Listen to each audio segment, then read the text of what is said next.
This is the tale of Snow White and Rose Red by the Brothers Grimm, read by Sascha Cooper. Enjoy! There was once a poor widow who lived in a lonely cottage. In front of the cottage was a garden wherein stood 2 rose trees, one of which bore white and the other red roses.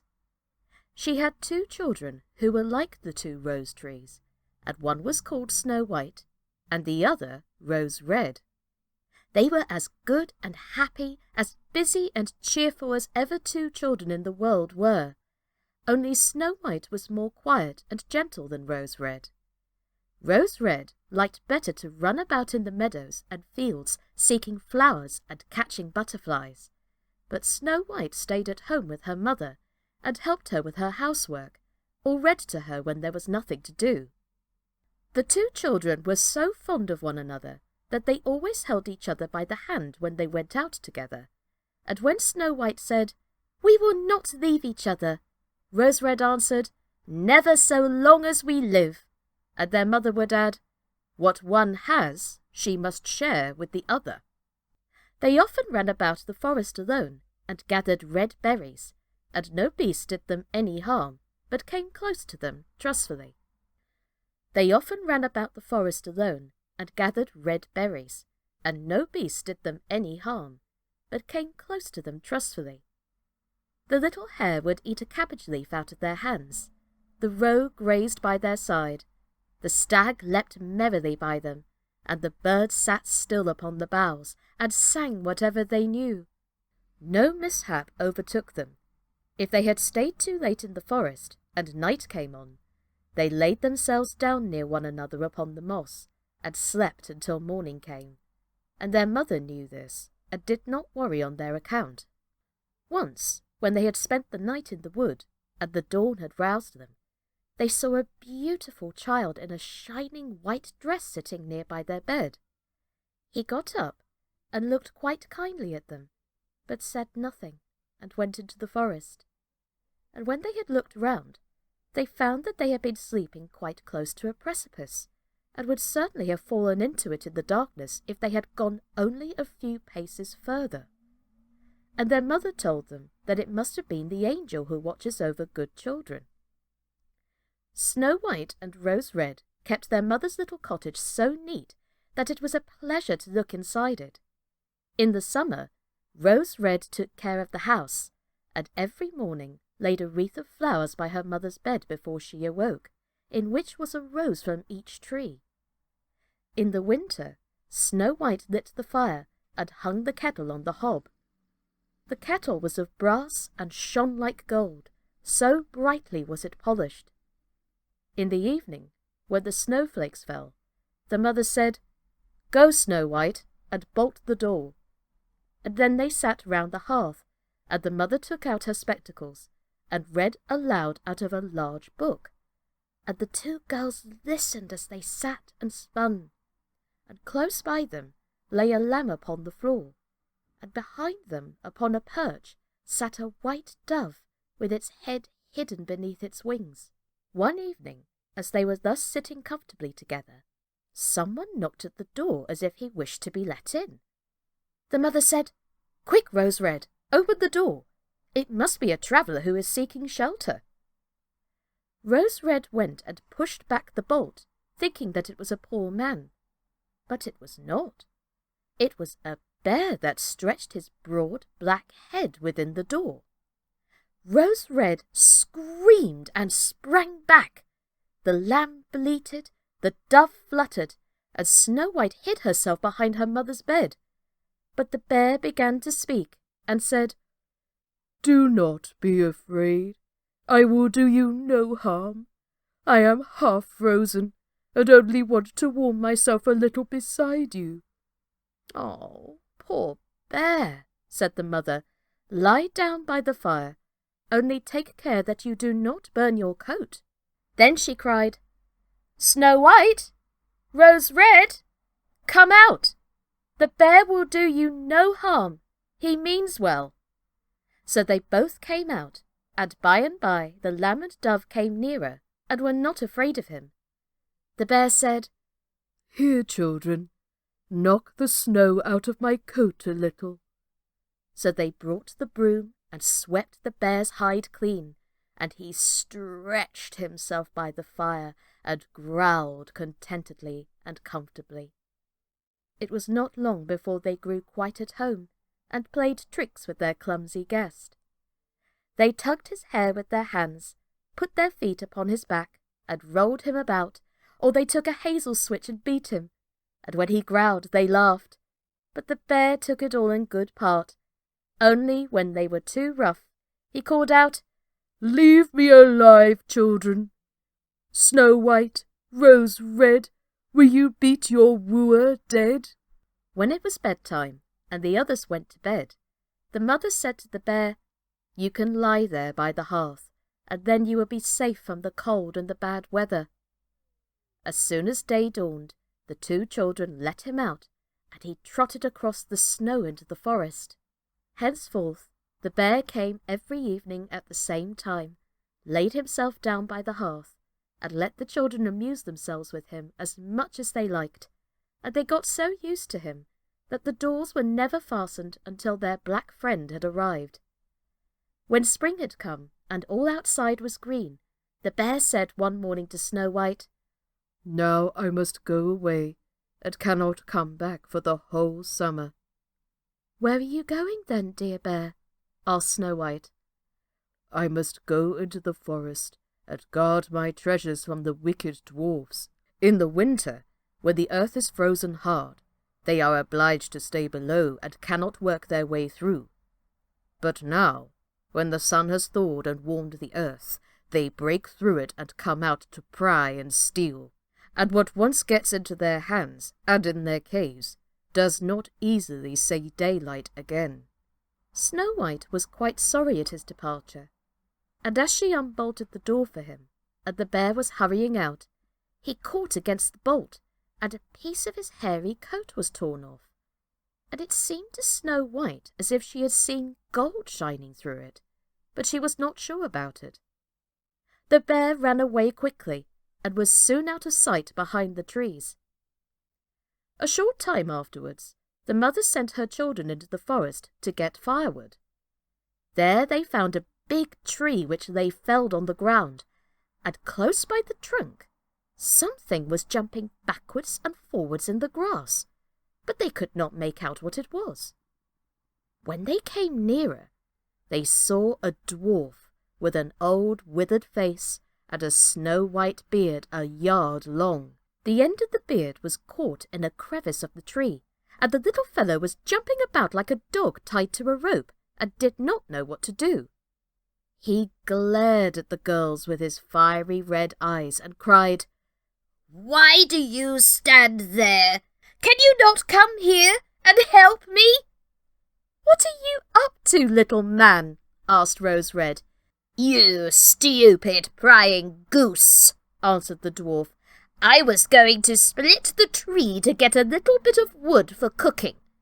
That bit of food that we get is immediately burned up with heavy logs. We do not swallow so much as you coarse, greedy folk. I had just driven the wedge safely in, and everything was going as I wished.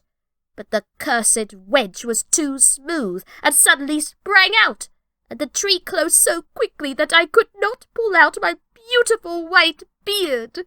So now it is tight and I cannot get away, and the silly, sleek, milk-faced things laugh. Ugh! How odious you are!" The children tried very hard, but they could not pull the beard out. It was caught too fast. "I will run and fetch someone," said Rose Red. "You senseless goose," snarled the dwarf. "Why should you fetch someone? You are already too many for me. Can you not think of something better?" "Don't be impatient," said Snow White. "I will help you." And she pulled her scissors out of her pocket and cut off the end of the beard. As soon as the dwarf felt himself free, he laid hold of a bag which lay amongst the root of the tree, and which was full of gold, and lifted it up, grumbling to himself. "Uncouth people, to cut off a piece of my fine beard. Bad luck to you!" And then he swung the bag upon his back and went off without even once looking at the children. Some time afterwards, Snow White and Rose Red went to catch a dish of fish. As they came near the brook, they saw something like a large grasshopper jumping towards the water, as if it were going to leap in. They ran to it and found it was the dwarf. "Where are you going?" said Rose Red. "You surely don't want to go into the water." "I am not such a fool!" cried the dwarf. "Don't you see that the accursed fish wants to pull me in?" The little man had been sitting there fishing, and unluckily the wind had tangled up his beard with the fishing line. A moment later, a big fish made a bite, and the feeble creature had not strength to pull it out. The fish kept the upper hand and pulled the dwarf towards him. He held on to all the reeds and rushes, but it was of little good, for he was forced to follow the movements of the fish, and was in urgent danger of being dragged into the water. The girls came just in time. They held him fast and tried to free his beard from the line, but all in vain. Beard and line were entangled fast together. There was nothing to do but bring out the scissors and cut the beard, whereby a small part of it was lost. When the dwarf saw that, he screamed out, "Rah! Is that civil, you toadstool? To disfigure a man's face? Was it not enough to clip off the end of my beard? Now you have cut off the best part of it. I cannot let myself be seen by my people. I wish you had been made to run the soles off your shoes." Then he took out a sack of pearls which lay in the rushes, and without another word he dragged it away and disappeared behind a stone. It happened that soon afterwards the mother sent the two children to the town to buy needles and thread, and laces and ribbons. The road led them across a heath upon which huge pieces of rock lay strewn about. There they noticed a large bird hovering in the air, flying slowly round and round above them. It sank lower and lower, and at last settled near a rock not far away. Immediately they heard a loud, piteous cry. They ran up and saw with horror that the eagle had seized their old acquaintance the dwarf and was going to carry him off. The children, full of pity, at once took tight hold of the little man and pulled against the eagle so long that at last he let his booty go. As soon as the dwarf had recovered from his first fright, he cried with his shrill voice, "Could you not have done it more carefully? You dragged at my brown coat so that it is all torn and full of holes, you clumsy creatures!" Then he took up a sack full of precious stones and slipped away again under the rock into his hole. The girls, who by this time were used to his ingratitude, went on their way and did their business in town. As they crossed the heath again on their way home, they surprised the dwarf, who had emptied out his bag of precious stones in a clean spot, and had not thought that anyone would come there so late. The evening sun shone upon the brilliant stones. They glittered and sparkled with all colours so beautifully that the children stood still and stared at them. "Why do you stand gaping there?" cried the dwarf, and his ashen grey face became copper red with rage.